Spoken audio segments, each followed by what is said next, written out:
Seattle's hip-hop scene in the early 1980s was a vibrant and emerging culture that laid the groundwork for future artists. A new book called The Birth of Seattle Rap explores that rich history. Please welcome to New Day music journalist and author Novocaine 132 and a pioneer of Seattle rap, Dr. James Captain Crunch Croone. Welcome to you both. Thank you for being here. Oh, glad to be here. Thank you for having me here. Yeah. So first of all, congratulations on the book. It seems like a real labor of love. So Novocaine 132, walk me through how you researched it. Well, it started about 4 years ago, and we were all in the grip of a pandemic, which meant everyone was home. So believe it or not, I was able to reach almost every single musician that I wanted to because they were all home due to the pandemic. Oh my gosh, yeah. Okay, so finding a little silver lining with that for sure. And among the artists that you highlight is a trio of rappers known as the Emerald Street Boys. One of them is actually sitting right next to you. Where did this nickname come from to Dr. James Captain Crunch Croone? You know, everybody asked me that. I have no idea. I just thought it was a cool name. At that time, there was not much rap that was going on at that time because we had just started this coming up in Seattle. And so I thought, well, yeah, Captain Crunch, I like that name. So somehow I came up with that. I don't know how, but I think it was a mix between me and my good friend Eddie Wells that came up with that name. So, yeah, and it kind of just stuck with me after that. So, yeah. Clearly, yeah, okay. Yeah. And what do we need to know, too, about the Emerald Street Boys and their place in Seattle rap history?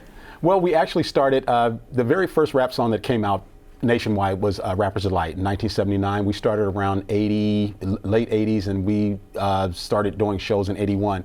We came together, we met each other, me, Eddie Wells, R. Curtis Jamerson, and we decided, hey, you know, let's put a group together. So we came together and started putting together raps and doing interchanges back and forth. And next thing you know, there we were. And it just started off from that point on. And Emerald Street Boys, we got that name actually from the city because actually it's Emerald City, but we wanted to kind of make it connect more with our street. So we said, hey, what about Emerald Street Boys? So Emerald City was actually the main name that pushed us to making that name, Emerald Street Boys. So yeah. Cool. And how did you guys all connect then? Well, I met James about 5 or 6 years ago at an event at Washington Hall, which is one of the main locations here in Seattle for hip hop culture. Wow. And we never looked back. We talked about, I talked about how best to remember these days from 1980 to 1985. And sure enough, we were able to meet almost every rap group from that time, including Emerald Street Boys.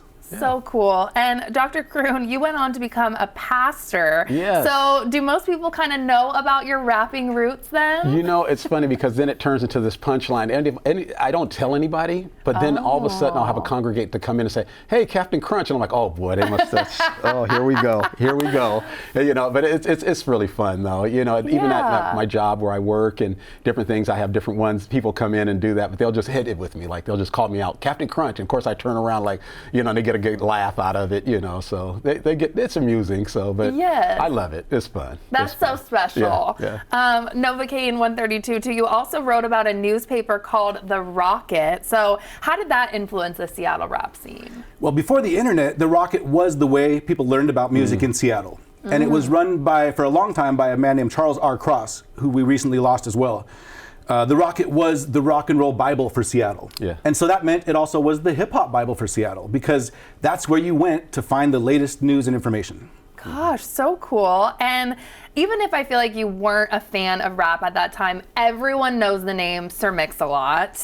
So can you tell us about Mix's start and what his first song was about?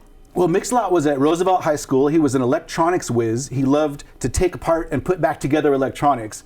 But his first song was about the Metro bus, the 7 Rainier, which ran up Rainier Avenue.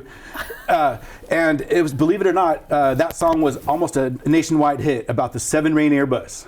That is so wow. I thought you were just going to go straight into, you know, the iconic song that everyone knows. But that was a little down the road, is awesome. Okay.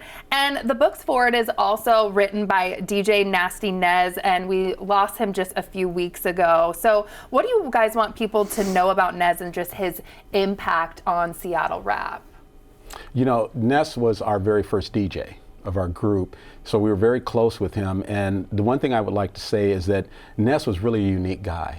I mean, he did a lot of things that was before his time, as far as even just DJing. He had a great rapport with everybody. Anytime you see Ness was always the same guy. He was just the way, and he was easy to get along with, and we'd have a good time, and he loved to laugh. We were very humorous, and we would have a really good time with Ness. And so he went on from that to eventually connecting with Sir Mix-a-Lot. So he's always been in the realm of not just our local rappers, but also nationwide rappers as well. So, and we actually started because we would give the first intro to his radio station that was here in Seattle, KFOX. So when we go in and we would do his little intro, you know, Nasty Ness, and I'm not going to do the whole rap, but we would do that. Please do it. I don't probably even remember it. Okay, fair enough. But yeah, so we would do the intro. We did quite a few intros for him, and so yeah, he's really was a staple of Seattle. He's a legend. He's a legend here. So yes, yeah, and he will be absolutely. missed for sure. He'll definitely be Definitely. missed. So how can people find the book too? Well, the book's available in local bookstores here in Seattle. If you want to shop online, also there's different places to get it online.